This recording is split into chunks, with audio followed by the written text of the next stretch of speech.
what is it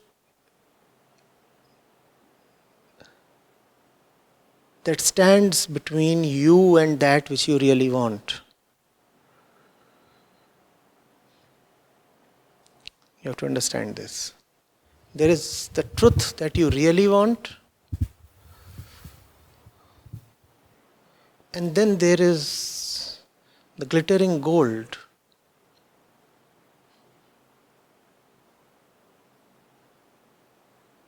That draws your senses, your little apparatus.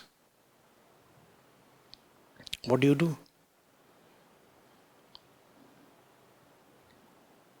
There is a difference between the one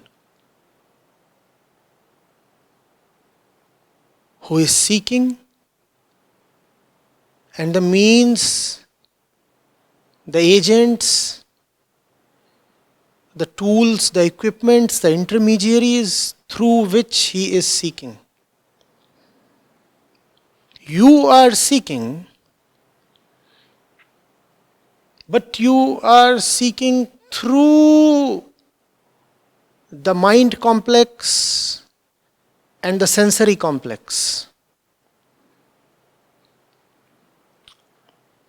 Unfortunately for you, the mind complex and the sensory complex have aspirations and agenda of their own.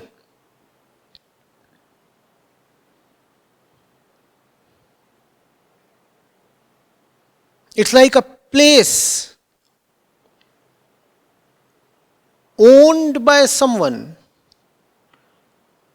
but run and managed by a group of others. Are you getting it? Let's say there is a palace. There is a palace. And the palace is obviously owned by someone. The one who owns the palace wants the palace to be run like a temple. Because the owner is seeking truth. So he wants the palace to be run like a temple. But the palace is huge.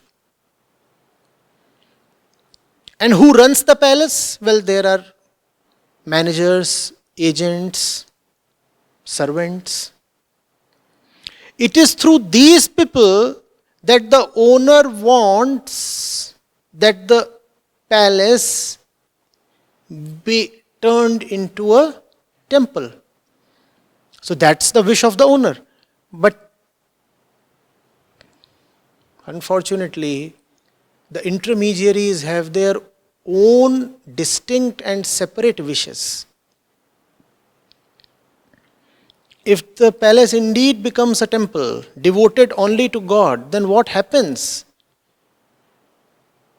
to the desires and the comforts of the intermediaries, the managers and the servants? So what do the managers and servants do? They take orders from the owner, but very deceitfully. They push their own agenda. That's what the human being is like. You are the owner. I. You want your life, your body to be run like a temple devoted only to the truth. That's what each of us wants, without exception. It might surprise you, but that's how it is. The ego has actually only one desire, to meet the truth. The ego wants nothing more than that, sublimation. But the ego wants to reach its destination using the body and the mind. And the body and the mind are deceitful. You want something, does the body always cooperate? You want something, is the mind always an ally? That's what our situation is. Are you getting it? So, you want to reach the truth, but the mind and the body are more attracted attracted and more interested in the gold.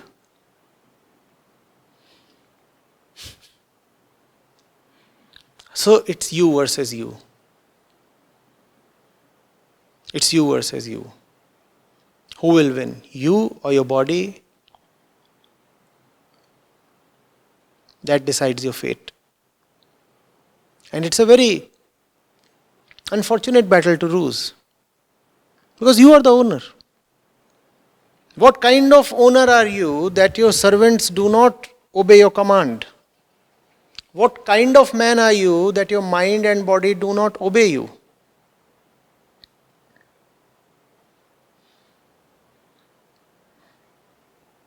Are you getting it?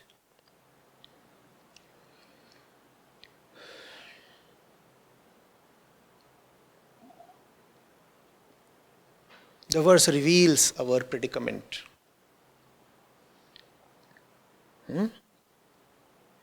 And therefore the verse is subtly cautioning us and also suggesting us a method. The method is observation. Know what is happening. If you know what is happening, you will be able to beat the happening. If you know that it is the truth that you want to reach, but in the way is a lot of gold covering the truth,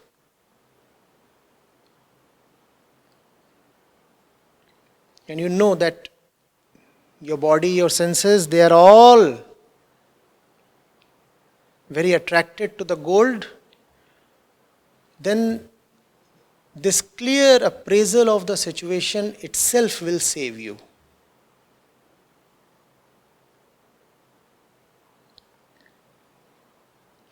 Getting it?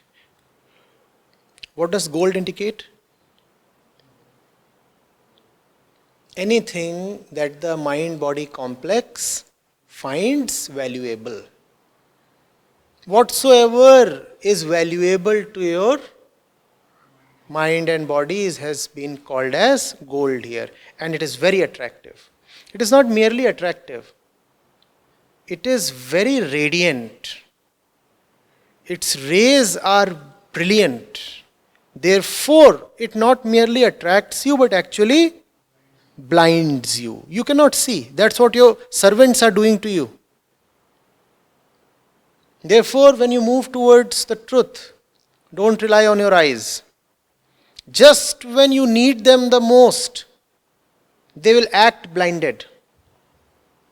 Therefore, when you are moving towards the truth, don't depend entirely on the mind. When the last step is to be taken, the mind will fall flat. What will therefore help you take the last step? Neither the body nor the mind, but prayer. And therefore these verses are in the shape of a prayer. Pushan is being requested. Please, I am unable to overcome the obstacle. Can you call back the gleaming rays? And it seems that Pushan immediately responds, because the student then says, I can see your beautiful form and I am you. You know what that means? The beauty that you so much aspire for is actually your own inner beauty.